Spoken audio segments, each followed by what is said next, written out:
Le ras-le-bol à présent des habitants du quartier Alhambra, un lieu déjà soumis à la prostitution de rue, un problème auquel s'ajoute la consommation de drogue, notamment dans la station de métro Isère.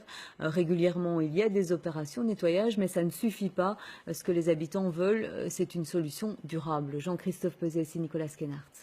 Les habitants du quartier Alhambra doivent déjà supporter la prostitution sauvage.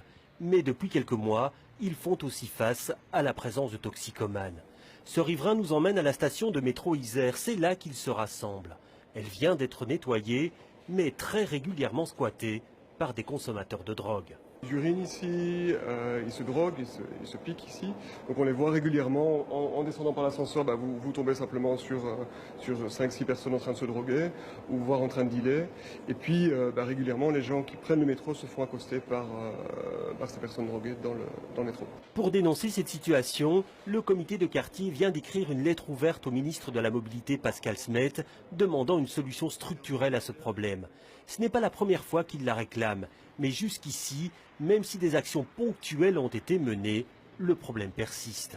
À long terme, je pense que tous les habitants du quartier vous diront la même chose. On ne rêve que d'une chose, c'est d'habiter dans un quartier normal, un quartier d'habitants traditionnel, si vous voulez, où on peut rentrer dans le métro tranquillement, on peut se promener tranquillement de jour comme de nuit sans être importuné, que ce soit par des prostituées d'un côté ou des drogués de l'autre.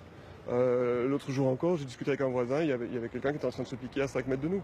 Et la seringue, elle est jetée sur le trottoir. J'ai des gamins moi-même, je sais qu'ils pourraient la ramasser.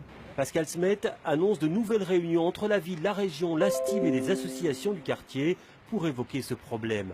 Les riverains veulent encore croire que cela débouchera sur des solutions à long terme, même si jusqu'ici, tous leurs espoirs ont été déçus.